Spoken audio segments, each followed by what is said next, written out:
Welcome to IPL news.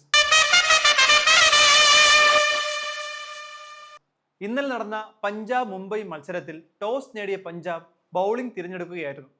Mumbai ഓപ്പണിംഗിൽ റിക്കിൾട്ടനും രോഹിത്തും. Our power പ്ലേയിലെ ആദ്യ 5 ഓവറിൽ wicket ഒന്നും നഷ്ടമാവാതെ 45 റൺസ് എടുത്തു. എന്നാൽ രോഹിത് ശർമ്മ 24 റൺസിനും റിക്കിൾട്ടൺ 27നും പുറത്തായി. മുംബൈയുടെ രക്ഷകനായ സൂര്യകുമാർ യാദവ് ഈ കളിയിലും അത് ആവർത്തിച്ചു. തിലക് വർമ്മ തന്റെ മോശം ഫോം തുടർന്നു. 1 റൺസിനാണ് പുറത്തായത്. വിൽ ജാക്സ് തകർത്തടിച്ചുകൊണ്ട് തുടങ്ങിയെങ്കിലും 17 റൺസിന് പുറത്തായി. ഹാർദിക് 26നും നമൻദീർ 20 റൺസുമാണ് സമ്പാദ്യം. സൂര്യകുമാർ 39 ബോളിൽ 57 റൺസ് എടുത്ത് ഇന്നിംഗ്സ് അവസാനിക്കുമ്പോൾ 185 പഞ്ചാബിന്റെ വിജയലക്ഷ്യം.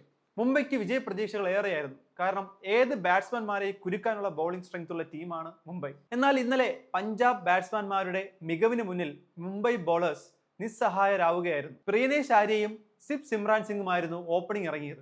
13 റൺസിന് സിബ് സിമ്രാൻ സിംഗ് പുറത്തായതോടുകൂടി ജോസ് ഇംഗ്ലീഷ് ക്രീസിൽ വന്നു.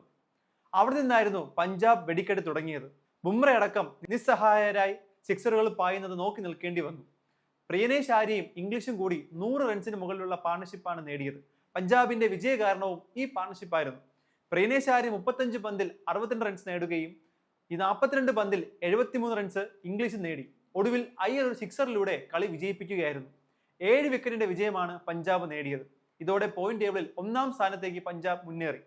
പോയിന്റ് ടേബിളിലുള്ള ടീമുകളിൽ ബാംഗ്ലൂർ ഒഴികെ ബാക്കി എല്ലാ ടീമുകൾക്കും 14 മാച്ചുകളും കഴിഞ്ഞിരിക്കുന്നു. അടുത്ത മത്സരം ബാംഗ്ലൂർ വിജയിച്ചാൽ പോയിന്റ് ടേബിളിൽ 1ാം സ്ഥാനത്തെത്താം. ബാംഗ്ലൂർ പരാജയപ്പെട്ടാൽ 3ാം സ്ഥാനത്ത് തുടരാം. ലക്നൗ സൂപ്പർ ജയൻസുമായിട്ടാണ് ബാംഗ്ലൂരിന്റെ ഇന്നത്തെ മത്സരം. ഈ മത്സരം ആര് വിജയിക്കുമെന്നാണ് നിങ്ങളുടെ പ്രഡിക്ഷൻ? അത് കമന്റിലൂടെ